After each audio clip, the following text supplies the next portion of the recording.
Bonjour à tous, bienvenue dans notre Zoom, aujourd'hui en compagnie de Bertrand Saint-Germain. Bonjour monsieur. Bonjour. Bertrand Saint-Germain, vous êtes docteur en droit, élu local et conseiller en stratégie juridique. Vous publiez cet essai dont on peut lire le titre de deux manières différentes, Prendre les armes ou Rendre les armes.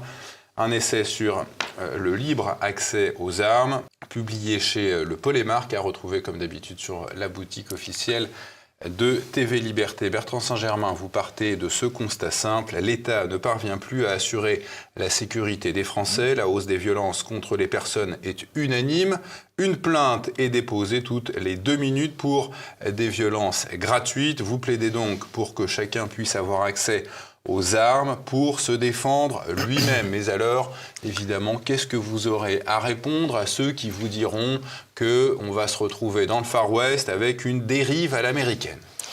Je leur répondrai que c'est pas la peine de partir si loin. On va à Gare de Lyon, on fait 3 heures de TGV, on est en Suisse. Et la Suisse est un pays où il y a un libre accès aux armes de tous les citoyens.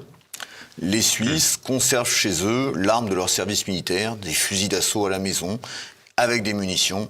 La Suisse, c'est pas le Far West, il n'y a pas un bain de sang quotidien à Genève et Zurich.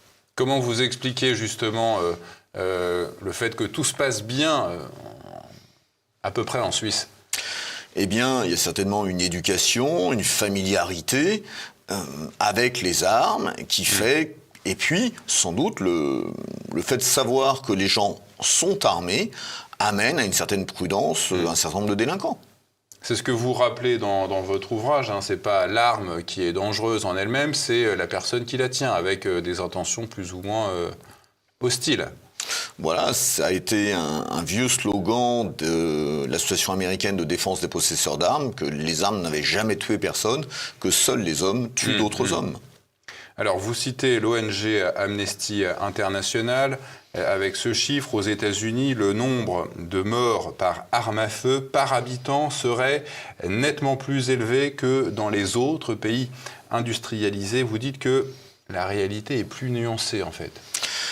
Oui, comme souvent, on peut faire dire absolument ce que l'on veut aux chiffres. Il y a effectivement beaucoup de morts par arme à feu aux États-Unis, simplement pour une raison évidente que les chiffres permettent de vérifier, c'est que les armes à feu servent le plus souvent aux gens à se suicider.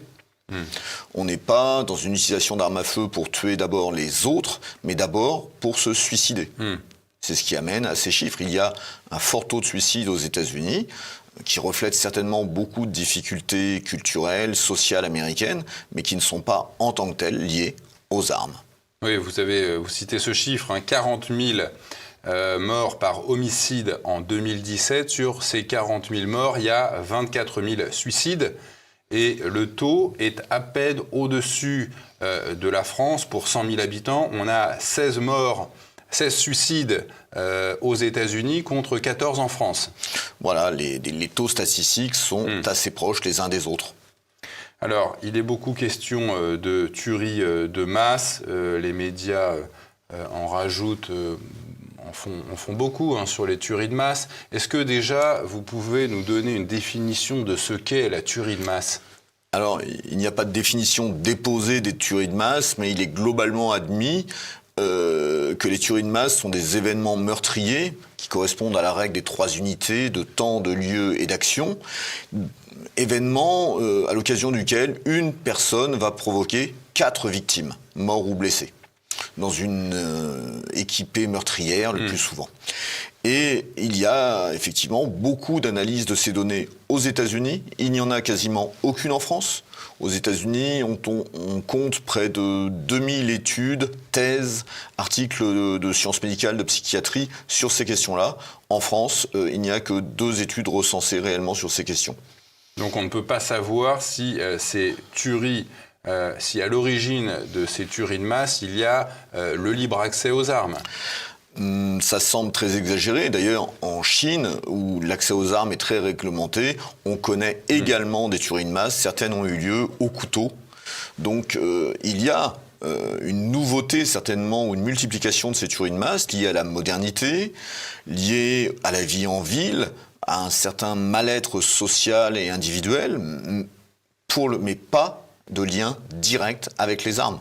D'ailleurs, aux États-Unis, les États dans lesquels il y a le plus de tueries de masse sont précisément des États dans lesquels l'accès aux armes est extrêmement contrôlé.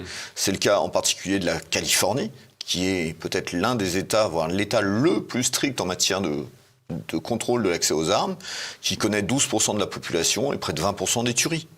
Donc il n'y a pas un lien direct entre accès aux armes et tueries.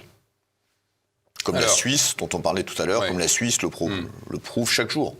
Vous avez épluché les 200 constitutions politiques en vigueur dans le monde. Seule celle des États-Unis, d'Haïti, du Guatemala et du Mexique consacre le droit de posséder des armes. Comment ça se passe dans ces pays-là? Alors, on a un peu parlé des États-Unis, mais Haïti, Guatemala et Mexique. Alors, dans ces pays, on est dans des pays d'Amérique latine où la violence est endémique et la Constitution reconnaît la possibilité pour les citoyens, leur droit d'avoir accès aux armes. Ensuite, la loi organise les modalités et ce qui va faire la différence entre ces États et beaucoup d'autres, c'est que il y est reconnu que le droit à se protéger, le droit à l'autodéfense est considéré comme une raison suffisante pour pouvoir accéder aux armes, pour protéger sa population. D'ailleurs, il est à relever que dans ces 3 États d'Amérique latine où la violence est endémique, il n'y a pas de tuerie de masse en tant que telle. Il y a beaucoup d'épisodes meurtriers, il y a des guerres de gangs, il y a des enlèvements, mais on n'a pas ce qui correspond à la tuerie de masse, c'est-à-dire une personne qui va se saisir d'une arme pour pénétrer dans un lieu public le plus souvent et y tuer tous ceux qui vont se trouver sur son chemin. C'est un phénomène que l'on ne rencontre qu'essentiellement dans les pays les plus occidentaux et les plus développés. Est-ce que dans ces pays où l'accès aux armes est assez libéralisé, est-ce qu'il y a du trafic d'armes ou est-ce que justement, parce qu'il y a cette libéralité, les membres des cartels, on les connaît au Mexique, peuvent aller acheter leurs armes avec la bénédiction de l'État? Justement, mais les cartels n'ont pas intérêt à recourir à des armes légales pour la bonne raison qu'avoir le droit de posséder une arme, ça veut dire qu'on aura le droit de l'acheter, mais à ce moment-là, on sera enregistré comme propriétaire de l'arme. Et donc, en cas de meurtre ou d'événement criminel, on pourra effectivement beaucoup plus facilement remonter et savoir qui a utilisé l'arme, ce que ne souhaite pas le criminel. Alors, vous indiquez aussi dans votre ouvrage qu'en Europe, les taux de meurtre pour 100 000 habitants sont partout inférieurs à la moyenne mondiale. Alors, est-ce que ce n'est pas la preuve que les restrictions d'accès aux armes ont été efficaces contre la criminalité ? Une fois encore, on peut faire dire beaucoup de choses aux chiffres. Simplement, c'est surtout la preuve que nous avons des sociétés policées, organisées, réglementées, où la violence ne s'exprime pas par ces canaux-là. Si on prend l'exemple de la Suisse, j'y reviens, où il y a un accès très facilité aux armes, ou en République tchèque, on n'a pas de violence criminelle, de violence par arme à feu qui soit supérieure. Et puis on a un autre petit exemple en Europe qui est amusant, c'est l'archipel du Svalbard, au-delà du cercle arctique, au-delà de la Norvège, où le port d'armes est obligatoire pour quitter la ville. Dès lors que l'on circule en dehors de la ville, il faut être armé, en raison des attaques d'ours. Au Svalbard, il y a plus d'ours que d'habitants. Mais donc toute la population est armée, mais on ne connaît pas d'actes criminels par arme à feu. Donc faire le lien entre législation réglementant ou interdisant l'accès aux armes et l'absence de meurtre, faire le lien entre la réglementation et l'absence de crime ne se justifie pas. Ouais.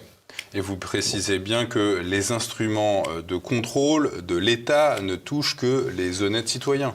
Voilà, par définition, et c'est vu par les philosophes, les criminologues depuis très longtemps, par définition, un criminel ne va pas respecter les lois. Lorsqu'il y a eu, à l'appel du gouvernement, la remise des armes qui auraient été héritées, c'était en décembre 2022, le gouvernement avait fait une grande campagne pour que les gens ramènent des armes dont ils auraient pu hériter ou qu'ils auraient pu trouver. Seuls des honnêtes citoyens sont allés ramener telle mitraillette de la résistance, tel fusil de chasse, etc. On n'a vu aucun criminel ramener les armes qui servent à surveiller les trafics et les zones de deal partout en France. Alors, les États, la plupart, en tout cas en France, les États veulent désarmer leur population face à ce phénomène. Vous semblez croire qu'il s'agirait d'empêcher les citoyens de résister à une forme de tyrannie. Alors, cela renvoie évidemment à l'état de nos libertés publiques. Où en sont-elles? Dans quel état sont-elles? Si on choisit le point de l'accès aux armes, il n'y a quasiment aucune liberté en France. Mais la question des libertés publiques est plus large. Simplement, c'est vrai que lorsque l'on parle de l'accès aux armes, tout le monde pense actuellement, le premier point auquel il est fait allusion, c'est l'autodéfense. Pourtant, lorsqu'on regarde les penseurs, tous ceux qui ont écrit de Aristote jusqu'à la Révolution sur ces questions-là, ils évoquent bien sûr l'autodéfense, un droit naturel immémorial, mais ça ne vient qu'à la fin. Et pratiquement, un des premiers critères pour justifier l'accès aux armes, c'est pouvoir éviter que le gouvernement ne sombre dans la tyrannie. Avec cette idée que si le gouvernement est confronté à des citoyens libres et armés, eh bien, il est sous la protection de ses citoyens, mais aussi sous la surveillance de ses citoyens. Locke, au XVIIIe siècle, en Grande-Bretagne, ne dira rien d'autre. La résistance à la tyrannie, la résistance au fait que les gouvernants se sentent autorisés à aller au-delà de la volonté du peuple, eh bien, c'est une vérité première, c'est quelque chose de très présent, et c'est d'ailleurs ce qui nourrit également le fameux deuxième amendement américain. C'est-à-dire, les gouvernants ne doivent pas être en mesure d'imposer au peuple des solutions avec lesquelles celui-ci ne serait pas d'accord. Et dans ce cadre-là, il est certain qu'avoir des citoyens armés, comme le relevait Aristote, c'est la meilleure garantie contre la tyrannie. Et la lutte, vous le rappelez, contre la tyrannie, en tout cas c'est le cas en France, n'est pas reconnue comme un motif légitime de posséder des armes, évidemment. Évidemment. Et vous rappelez aussi qu'il y a, et c'est quand même assez exact, moins de contrôle à l'accès aux drogues, c'est le cas en France, que d'accès aux armes. Oui. On permet, l'État facilite le citoyen dans son accès à la drogue, enfin en tout cas il le facilite, il le rend moins difficile que pour l'accès aux armes. Oui, il organise même des salles de shoot. Ouais. Il n'organise pas la même chose pour l'accès aux armes. Voilà, alors même que la consommation de stupéfiants est interdite. Est-ce que le droit pour les citoyens d'avoir cet accès aux armes est un bon indicateur du niveau démocratique d'un pays ? Eh bien, on s'aperçoit que plus il y a de réglementation, plus les libertés régressent. Or, sous ce prisme de l'accès aux armes, il est certain qu'il y a un encadrement extrêmement fort qui révèle une diminution des libertés individuelles. Nos grands-parents ou nos arrière-grands-parents n'auraient pas accepté une telle situation. Il faut se rappeler que l'accès aux armes en France était libre jusqu'à 1939. Ce sont les menaces de la guerre qui ont conduit le gouvernement en 1939 à encadrer plus strictement les armes, puis Vichy à interdire leur possession. Et la République reprendra tout l'héritage de Vichy de ce point de vue-là. Comment vous expliquez la volonté de la plupart des gouvernements du monde d'interdire ce droit d'accès aux armes pour des citoyens qui sont censés être des êtres responsables ? Alors, il y a une part de méfiance vis-à-vis du citoyen. Mais le premier point serait de rappeler que finalement, si on met les États-Unis à part, entre ceux qui autorisent et ceux qui interdisent, finalement on a un schéma assez proche, puisque les uns vont interdire l'accès aux armes tout en permettant un certain nombre de dérogations pour la chasse, pour le tir sportif, tandis que les autres, ceux qui vont autoriser l'accès aux armes, vont mettre des conditions à cet accès, parmi lesquelles on trouvera la chasse, le tir sportif. Donc ici, on a vraiment un prisme qui est celui de la confiance envers le citoyen. C'est interdit, sauf si tu es sage. C'est inscrire l'idée, c'est montrer que finalement, on n'a pas vraiment confiance dans le citoyen. Et qu'il y aurait lieu de s'en méfier, et que l'État, c'est l'État... l'État maman qui surveille ce que fait le citoyen, dont on a toujours peur qu'il commette une bêtise. Alors que l'autre point de vue, c'est la liberté. Vous êtes libre d'accéder aux armes, il faut respecter un certain nombre de conditions, mais l'État n'a pas à se préoccuper finalement de savoir pourquoi vous voulez accéder aux armes. Il va se préoccuper de savoir si vous êtes bien formé, si vous avez une formation théorique, pratique, si vous êtes stable d'un point de vue psychiatrique. Toutes ces choses-là peuvent être vérifiées. Mais ensuite, que vous les vouliez par collection, pour la chasse, pour le tir, ça relève du libre arbitre personnel, ça ne relève pas de l'État. Et d'ailleurs, il ne faut pas l'oublier, jusqu'à 1939, c'était bien comme ça que cela se passait en France. Donc vous plaidez, Bertrand Saint-Germain, pour que chacun puisse avoir accès aux armes, pour se défendre. Comment vous justifiez cette libre possession d'armes? Vous évoquez 3 cas. Eh bien, traditionnellement, la libre possession des armes, c'est effectivement l'autodéfense, la résistance à la tyrannie et la résistance à l'invasion extérieure. Alors, l'hypothèse de l'invasion extérieure peut sans doute être discutée eu égard à la manière dont se déroulent aujourd'hui les conflits, quoique avoir des citoyens formés aux armes peut toujours être utile. L'autodéfense, l'actualité montre bien que c'est un besoin auquel tout un chacun peut être confronté, l'État n'assurant plus réellement et directement la sécurité collective partout. L'hypothèse de la tyrannie, elle semble lointaine à ce jour. Simplement, on sait quand même que l'État peut prendre des mesures réprimant les libertés individuelles de manière extrêmement brutale et très forte. On a vu ça pendant le Covid. Tout à fait. On a vu que les Français devaient se faire vacciner obligatoirement. Voilà, pour pouvoir continuer à avoir une vie sociale. Il y en a qui ont parlé de tyrannie à ce moment-là. De tyrannie, de dictature molle. Oui, ça s'apparentait incontestablement à une forme de tyrannie. Le Conseil d'État a suivi, le Conseil constitutionnel a suivi, tout le monde a suivi le fait qu'on puisse violer les libertés fondamentales des Français. Voilà. Alors, est-ce que avoir donné des armes aux gens aurait... Enfin, non pas...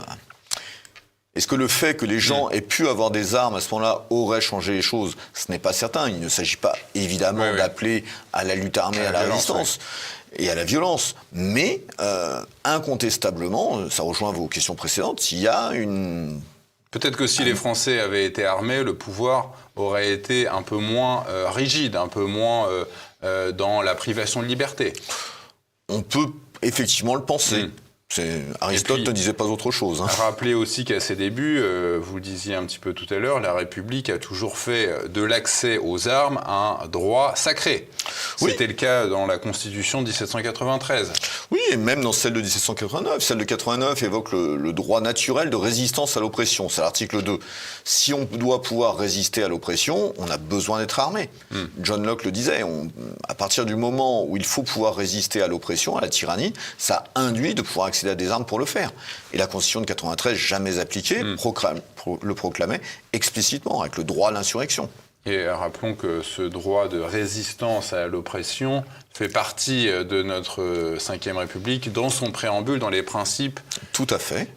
Qui régissent notre Ve République. Alors, vous expliquez aussi dans votre ouvrage l'existence de ces associations, celle aux États-Unis, la National Rifle Association, qui a été créée en 1871. En France, on a l'ARPAC depuis 2016, Association pour le rétablissement du port d'armes citoyen. Qu'est-ce que ces associations, quels sont les arguments qu'elles mettent en avant pour donner l'accès aux citoyens aux armes ? Le premier argument, c'est que de toute façon, face à une violence endémique, il faut faire confiance aux citoyens et que celui-ci soit en mesure de se défendre. Les criminels, les délinquants, eux, n'observeront jamais la moindre règle et n'ont jamais eu la moindre difficulté pour se procurer des armes, quel que soit le caractère rigide de la législation. Donc, comme le disait un grand criminologue, c'était Beccaria au milieu du XVIIIe siècle, il rappelait que interdire aux citoyens d'être armés, c'était les livrer les mains nues aux bourreaux, aux criminels. Donc, le premier point, c'est que les gens qui le souhaitent puissent se former, parce que une arme, il faut en être familier, il faut apprendre à la manipuler, la démonter, la remonter, tirer. C'était le cas encore en France avant la suppression du service militaire. Les Français avaient accès à des armes de guerre, ils savaient les nettoyer, ils savaient les utiliser. Aujourd'hui, c'est plus le cas. Il y avait un minimum de familiarité qui aujourd'hui n'existe plus. Donc l'idée, c'est que ceux qui le souhaitent puissent, après examen d'un certain nombre de capacités théoriques et pratiques, comme pour le permis de chasse d'ailleurs, puissent accéder à des armes sous réserve d'un examen psychiatrique sans doute. Ce sont les grandes lignes qu'explique l'ARPAC. Il y a sur leur site pas mal d'éléments. On retrouve beaucoup d'éléments que je vais développer dans mon livre, mais il y a toujours cet esprit, l'exemple suisse, les libertés individuelles.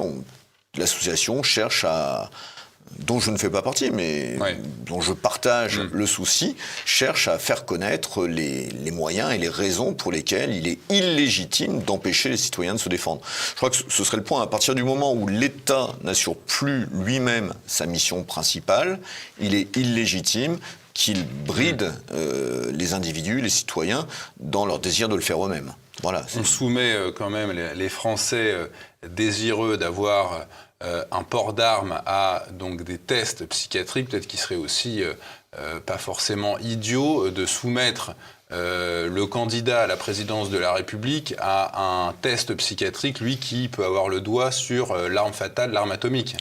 On pourrait, de ce point de vue-là, se poser la question des capacités psychologiques, voire psychiatriques, d'un certain nombre de nos élus politiques. On ne vise personne. Si on arrivait à de telles... pas de telles extrémités, mais si on rétablissait donc ce droit à l'accès aux armes, comment organiser, réglementer l'accès des particuliers à ces armes ? Je crois qu'on a à proximité deux exemples intéressants qui sont la Suisse et la République tchèque, qui nous donnent un certain nombre d'indications sur ce qui pourrait être fait. Donc, examen théorique, examen pratique, examen médical et psychiatrique. Ensuite, la question devrait sans doute aller sur le type d'arme. Lorsque Aristote défend le droit d'accès aux armes, on a des épées, on a des glaives et des lances, voire des flèches. Lorsque Locke et Hobbes, au XVIIe, XVIIIe siècle, évoquent la même chose, on a des pistolets ou des fusils à un coup. Il est certain qu'on ne peut pas appliquer leurs propos strictement avec des armes, à l'époque actuelle, avec des armes automatiques, des chargeurs à grande capacité. Donc il y a certainement une réflexion à avoir. Par exemple, les Suisses peuvent avoir des armes automatiques à leur domicile. Celles-ci sont limitées dans le tir. Elles ne peuvent pas tirer plus de 3 balles. Voilà, elles ont été bloquées. Ce sont certainement vers des réflexions de ce type, techniques à avoir, sur la libre distribution des armes.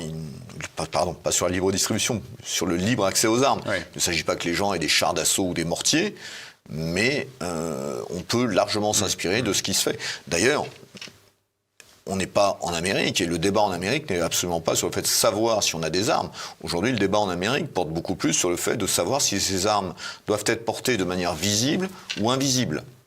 Vous voyez, on est très loin des doutes et des débats français. Et vous illustrez aussi votre propos avec l'exemple du dessinateur Charb qui a été exécuté lors de l'attentat qui avait frappé Charlie Hebdo. Est-ce que vous pouvez nous raconter son histoire en 2 mots, en tout cas son rapport à l'État, lui qui avait fait une demande de port d'armes? Alors, il semble que Charb, connu donc pour ses dessins à Charlie Hebdo, était amateur de tir sportif. Ce qui correspond sans doute pas à l'archétype ou à l'image que peuvent avoir spontanément les gens des tireurs sportifs, mais il était tireur sportif et il avait donc demandé à bénéficier de la loi. La loi autorise une personne qui fait état de danger à être armé, ce qu'on appelle vulgairement le port d'armes, sachant qu'il n'y a pas de port d'armes en France, mais voilà, un citoyen peut demander à bénéficier du droit de porter et transporter une arme. Et lui, étant tireur sportif, il préférait avoir ce droit, cette possibilité, plutôt qu'être perpétuellement accompagné par un agent de sécurité. Eh bien, il était effectivement en danger, la suite le prouvera, mais cette demande d'accès lui a été refusée. On lui a interdit de porter une arme et on l'a mis sous la protection d'un officier de sécurité. Votre ouvrage, j'en rappelle le titre, « Prendre ou rendre les armes ». Vous d'ailleurs terminez cet ouvrage sur ces mots, « Il faut prendre les armes ». C'est le titre de l'ouvrage de Bertrand Saint-Germain, donc c'est publié chez Le Polémarque, à retrouver comme d'habitude sur la boutique de TVL. Merci monsieur. Merci de votre accueil.